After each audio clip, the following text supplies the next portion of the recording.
ನಮಸ್ಕಾರ. ಕನ್ನಡ ಒನ್ಗೆ ಸ್ವಾಗತ. ನಾನು ನಿಮ್ಮ ಭಾಗ್ಯನಾರಾಯಣ ಬೊಗ್ಗವರಪು. ಜೆಫ್ರಿ ಎಪ್ಸ್ಟೀನ್ ಅಪ್ರಾಪ್ತ ಹೆಣ್ಣು ಮಕ್ಕಳ ಮೇಲೆ ಶೋಷಣೆ ಮಾಡಿದಂತಹ, ಟ್ರಾಫಿಕಿಂಗ್ ಮಾಡಿದಂತಹ, ಅತ್ಯಾಚಾರಗಳನ್ನು ಮಾಡಿಸಿದಂತಹ, ಏನೆಲ್ಲ ಕೊಳಕುತನ ಮಾಡ್ಬೋದು ಎಲ್ಲ ಕೊಳಕುತನವನ್ನು ಮಾಡಿದಂತಹ ನೀಚಾತಿ ನೀಚ. ಈಗ ಅವನು ಬದುಕಿಲ್ಲ, ಬಟ್ ಅವನ ಇಮೇಲುಗಳು, ಪತ್ರಗಳು, ಕಮ್ಯುನಿಕೇಶನ್ಸು, ಡಾಕ್ಯುಮೆಂಟ್ಸು, ಡೈರಿ ಇದು ಸಾಕಷ್ಟು ಜನರನ್ನ ಬೆತ್ತಲೆ ಮಾಡಿ ನಿಲ್ಲಿಸ್ತಾ ಇದೆ. ಅವತ್ತು ಯಾರೆಲ್ಲ ಅಪ್ರಾಪ್ತ ಹೆಣ್ಣು ಮಕ್ಕಳ ಮುಂದೆ ಬೆತ್ತಲೆಯಾಗಿ ಅವರ ಮೇಲೆ ಶೋಷಣೆ ಮಾಡಿದ್ರು ಅವರೆಲ್ಲ ಇವತ್ತು ಜಗತ್ತಿನ ಮುಂದೆ ಬೆತ್ತಲೆ ಆಗ್ತಿದ್ದಾರೆ. ಆ ಪಟ್ಟಿಯಲ್ಲಿ ಭಾರತದವರು ಬೆತ್ತಲೆಯಾಗುವ ಮಟ್ಟಕ್ಕೆ ಬರಲಾರರು. ರಾಜಕೀಯವಾಗಿ ಒಂದಷ್ಟು ಬರಬಹುದು ಅನ್ಕೊಂಡಿದ್ವಿ, ರಾಜಕೀಯವಾಗಿ ಆರಂಭದಲ್ಲಿ ಬಂತು ಸಹ. ಇಸ್ರೇಲ್ ಭೇಟಿ ಸಂದರ್ಭದಲ್ಲಿ ನರೇಂದ್ರ ಮೋದಿ ಅಲ್ಲೇನೋ ಟ್ರಂಪ್ಗೆ ಖುಷಿ ಪಡಿಸೋದಕ್ಕೆ ನೃತ್ಯ ಮಾಡಿದ್ರು, ಹೇಳ್ದಂಗೆ ಕುಣಿದ್ರು ಅಂತೆಲ್ಲ ಬಂತು. ಸರಿ, ಅದೆಲ್ಲ ರಾಜಕೀಯವಾಗಿರುವಂಥದ್ದು.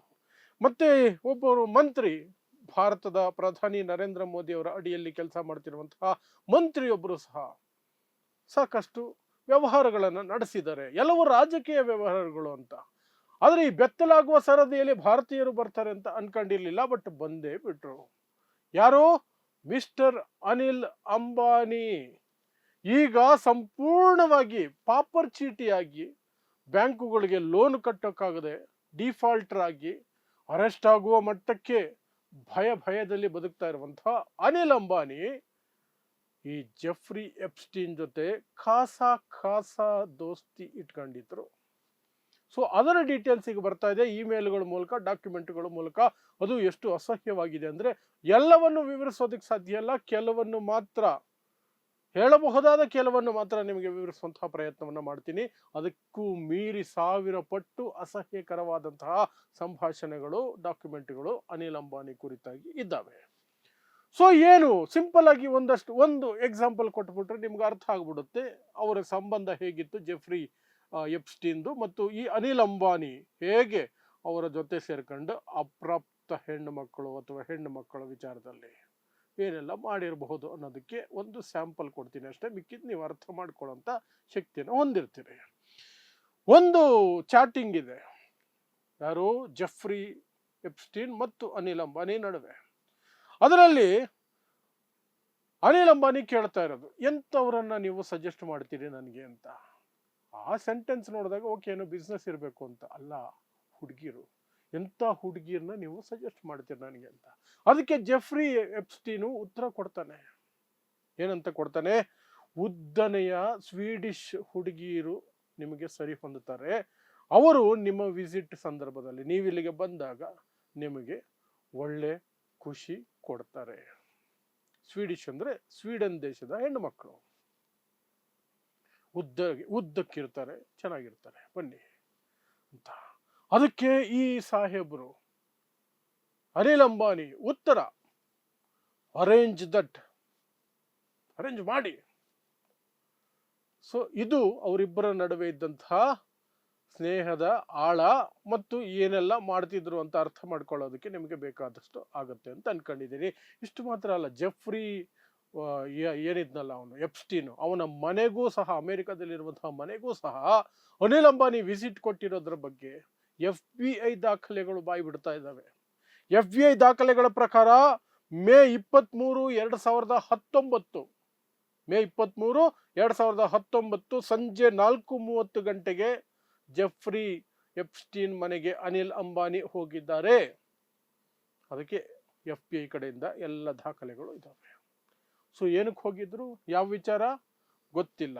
ಆದರೆ ಇನ್ನೊಂದು ಡಾಕ್ಯುಮೆಂಟ್ ಅಲ್ಲಿ, ಒಂದು ಇಮೇಲ್ ಅಲ್ಲಿ ಬರುತ್ತೆ, ನರೇಂದ್ರ ಮೋದಿ ಒಬ್ಬ ಖಾಸಾ ವ್ಯಕ್ತಿಯನ್ನು ಕಳಿಸ್ಕೊಡ್ತಾರೆ, ಅವ್ರದ್ದೇನೋ ನೋಡಿ ಅಂತ ಸಹ ಸಂಭಾಷಣೆಗಳಿದ್ದಾವೆ. ಆ ಖಾಸಾ ವ್ಯಕ್ತಿ ಅನಿಲ್ ಅಂಬಾನಿನೇ ಅಂತ ಹೇಳಲಾಗ್ತಿದೆ. ನರೇಂದ್ರ ಮೋದಿ ಕಳಿಸ್ಕೊಡ್ತಿದ್ದಾರೆ. ಇಲ್ಲಿ ನರೇಂದ್ರ ಮೋದಿ ಹೆಸರು ಬಂದುಬಿಡ್ತು. ಅನಿಲ್ ಅಂಬಾನಿ ಕೇವಲ ರಾಜಕೀಯ ಚಟುವಟಿಕೆ ಮಾತ್ರ ಮಾಡಿಲ್ಲ, ಎಪ್ಸ್ಟೀನ್ ಜೊತೆಯಲ್ಲಿ ಈ ತರ ಲೈಂಗಿಕ ಶೋಷಣೆ ವಿಚಾರದಲ್ಲಿ ಸಹ ಹುಡುಗಿರ್ನ ಅರೇಂಜ್ ಮಾಡೋದ್ರ ಬಗ್ಗೆ ಸಹ ಇರೋದ್ರಿಂದ ಈಗ ನರೇಂದ್ರ ಮೋದಿ ಹೆಸರು ಈ ಅನಿಲ್ ಅಂಬಾನಿ ಜೊತೆಯಲ್ಲಿ ಎಪ್ಸ್ಟೀನ್ ಫೈಲ್ಸ್ ಅಲ್ಲೇ ಬಂದಿರೋದ್ರಿಂದ ಏನ್ ನಡೀತಿರ್ಬೋದು 2019 ಹೊತ್ತಿಗೆ.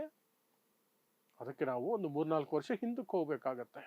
2015ರಲ್ಲಿ 36 ರಫೇಲ್ ಜೆಟ್ ವಿಮಾನಗಳನ್ನ ಫ್ರಾನ್ಸ್ ಇಂದ ಖರೀದಿ ಮಾಡಬೇಕಾದ್ರೆ ಭಾರತ ನೇರವಾಗಿ ಖರೀದಿ ಮಾಡಿಲ್ಲ, ಅನಿಲ್ ಅಂಬಾನಿ ಮೂಲಕ ಮಾಡಿರೋದು, ಅನಿಲ್ ಅಂಬಾನಿ ಕಂಪನಿ ಮೂಲಕ ಮಾಡಿರೋದು ಕಾಂಟ್ರಾಕ್ಟನ್ನು. ಅದು ಕೆಲವು ಕಾರಣಗಳಿತ್ತು, ಆ ಕಾರಣಕ್ಕೆ ಮಾಡಿದ್ದಾಗ. ಆದರೆ ಅನಿಲ್ ಅಂಬಾನಿ ಕಂಪನಿಗೆ ಈ ಹಿಂದೆ ಯುದ್ಧ ವಿಮಾನಗಳ ವಿಚಾರದಲ್ಲಿ ಏನಾದರೂ ಅನುಭವ ಇತ್ತ ಅಂದರೆ ಇಲ್ಲ. ಅನಿಲ್ ಅಂಬಾನಿ ಜೊತೆ ಬದಲಿಗೆ HAL ಇತ್ತಲ್ಲ, ಭಾರತದ್ದೇ ನವರತ್ನ ಕಂಪನಿಗಳಲ್ಲಿ ಒಂದಾದಂತಹ HAL, ಹಿಂದೂಸ್ತಾನ್ ಏರೋನಾಟಿಕ್ಸ್ ಲಿಮಿಟೆಡ್, ಬೆಂಗಳೂರಲ್ಲೇ ಇದೆ. One of the best companies, ನವರತ್ನಗಳು 9 ರತ್ನಗಳಲ್ಲಿ ಒಂದು ಅಂತ ಸರ್ಕಾರವೇ ಒಪ್ಕೊಂಡಿರೋದು. ಅದಕ್ಕೆ ಯುದ್ಧ ವಿಮಾನಗಳು, ಈ ರೀತಿಯ ವಿಮಾನಗಳ ಅನುಭವ ದಶಕಗಳ ಅನುಭವ ಇದೆ. ಆದರೆ ಅದನ್ನ ಪಕ್ಕಕ್ಕೆ ಸರಿಸಿ ಅನಿಲ್ ಅಂಬಾನಿಗೆ ಕೊಡಿಸಲಾಯಿತು. ಯಾರು ಕೊಟ್ಟಿದ್ದು? ಮಿಸ್ಟರ್ ನರೇಂದ್ರ ಮೋದಿ. ಸೊ ಅಲ್ಲಿಂದ ಜೆಟ್ ವಿಮಾನಗಳ ಖರೀದಿ ವ್ಯಾಪಾರ ಶುರುವಾಯಿತು. 2019 ಹೊತ್ತಿಗೆ ಅದು ಅಂತಿಮ ಹಂತ ತಲುಪಿತ್ತು. ಸೊ ಅರ್ಥ ಮಾಡ್ಕೊಳ್ಳಿ. ಈ ಒಂದು ಇಮೇಲ್ ಬಗ್ಗೆ ನಾನು ಹೇಳದ್ನಲ್ಲ, ನರೇಂದ್ರ ಮೋದಿ ಒಬ್ಬ ಖಾಸಾ ವ್ಯಕ್ತಿ, ಮುಖ್ಯವಾದ ವ್ಯಕ್ತಿಯನ್ನು ಕಳಿಸ್ತಾರೆ, ಅವರ ಬಗ್ಗೆ ಸ್ವಲ್ಪ ಗಮನ ಕೊಡಿ ಅಂತ ಯಾರಿಗೂ ಹೇಳ್ತಾ ಇರುವಂತದ್ದು ಇದೆಯಲ್ಲ, ಅದು ಅನಿಲ್ ಅಂಬಾನಿ ಆಗಿರುವ ಸಾಧ್ಯತೆ ಇದೆ. ಯಾವ ವಿಚಾರಕ್ಕೆ? ಈ ರಫೇಲ್ ವಿಚಾರಕ್ಕೆ ಇರಬೇಕು, ರಫೇಲ್ ವಿಚಾರಕ್ಕೆ ಇರಬೇಕು. ಸೊ ಅನಿಲ್ ಅಂಬಾನಿ ಹೆಸರು ಎರಡೆರಡು ರೀತಿಯಲ್ಲಿ ಈಗ ಚರ್ಚೆಗೆ ಬಂದಿದೆ. ಒಂದು, ಹುಡುಗಿರ ವಿಚಾರದಲ್ಲಿ ಆ ರೀತಿ ಅರೇಂಜ್ ಮಾಡಿ ಆ ಥರ ಹುಡುಗಿನ ಅಂತ ಹೇಳ್ತಿರೋದ್ರಿಂದ ಹಿಡಿದು, ಯಾವುದೇ ಅನುಭವ ಇಲ್ಲದೆ ಭಾರತದ ರಕ್ಷಣಾ ವಲಯಕ್ಕೆ ದೊಡ್ಡ ಮಟ್ಟದಲ್ಲಿ ಎಂಟ್ರಿ ಕೊಟ್ಟು 106 ಕೋಟಿ ಲಾಭ ಪಡ್ಕೊಂಡಂತಹ ಸನ್ನಿವೇಶ ರಫೇಲ್ ಯುದ್ಧ ವಿಮಾನದ ಕಾಂಟ್ರಾಕ್ಟ್ ಮೂಲಕ. ಇಷ್ಟು ಈಗ ರಫೇಲಿಂದ ಭಾರತದ ವಿಚಾರವಾಗಿ ಅನಿಲ್ ಅಂಬಾನಿದು ಬರ್ತಿರೋದು. ಇನ್ನೂ ಒಂದು ಕಡೆ ರೆಫರೆನ್ಸ್ ಇದೆ. ನರೇಂದ್ರ ಮೋದಿ ಅಮೆರಿಕ ಭೇಟಿ ಸಂದರ್ಭದಲ್ಲಿ ಅನಿಲ್ ಅಂಬಾನಿ ಎಲ್ಲ ವ್ಯವಸ್ಥೆಗಳು ನೋಡ್ಕೊಳ್ತಿದ್ದಾರೆ ಅನ್ನೋದ್ರ ಸಹ ಒಂದಷ್ಟು ಉಲ್ಲೇಖಗಳಿದ್ದಾವೆ. ಏನೇ ಆಗಲಿ, ಭಾರತದ ಹೆಸರುಗಳು ನಂಟು ಕೇವಲ ರಾಜಕೀಯ ಕಾರಣಗಳಿಗೆ ಮಾತ್ರ ಬರ್ತಿತ್ತು ಇಲ್ಲಿಯವರೆಗೆ. ಈಗ ಬೇರೆ ವಿಚಾರಕ್ಕೂ ಬಂದಿದೆ. ಮುಂದೆ ಯಾವ ವಿಚಾರಕ್ಕೂ ಬರುತ್ತೋ, ಯಾರ ಹೆಸರು ಬರುತ್ತೋ ಗೊತ್ತಿಲ್ಲ. ಯಾಕಂದ್ರೆ ಕಂತಾಗಿ ಬಿಡುಗಡೆ ಮಾಡ್ತಾ ಇರೋದು ಅಲ್ಲಿನ FBI, ಅಮೆರಿಕದ FBI ಒಟ್ಟಿಗೆ ದಾಖಲೆಗಳನ್ನ ಬಿಡುಗಡೆ ಮಾಡಿಲ್ಲ. 300 GB ಜಾಸ್ತಿ ಇದೆಯಂತೆ. ಇಲ್ಲಿಯವರೆಗೆ ಇನ್ನೂ 50-60 GB ಅವರು ಡೇಟಾನ ಹೊರಗಡೆ ಬಿಟ್ಟಿಲ್ಲ. 18 ಲಕ್ಷ ಡಾಕ್ಯುಮೆಂಟ್ಗಳು, 2,000 ವಿಡಿಯೋಗಳು, 1,80,000 ಫೋಟೋಗಳು, ಅವುಗಳನ್ನ ಹಂತವಾಗಿ ಬಿಟ್ಟಿರೋದು. ಹಂತವಾಗಿ ಬಂದಾಗಲೇ ಎಷ್ಟೋ ಜನ ಬೆತ್ತಲಾಗ್ಬಿಟ್ಟಿದ್ದಾರೆ. ಅದೆಲ್ಲ ನೀವು ಗೊತ್ತಿರುತ್ತೆ ನಿಮಗೆ, ಬೇರೆ ವಿಡಿಯೋಗಳಲ್ಲಿ ಹೇಳಿದ್ದೀನಿ.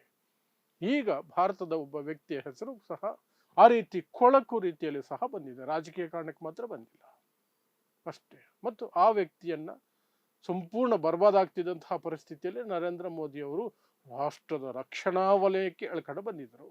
ಈಗ ಮತ್ತೆ ಪಾಪರ್ ಚೀಟಿಯಾಗಿ ಏನು ನನ್ನ ಹತ್ರ ದುಡ್ಡಿಲ್ಲ ಅಂತ ಸರೆಂಡರ್ ಆಗಿದ್ದಾರೆ ಅಷ್ಟೇ. ಸೊ ನೋಡ್ತಾ ಇರಿ ಸಮಾಜಕ್ಕಾಗಿ ಕನ್ನಡ 1 ನ್ಯೂಸ್. ನಮಸ್ಕಾರ.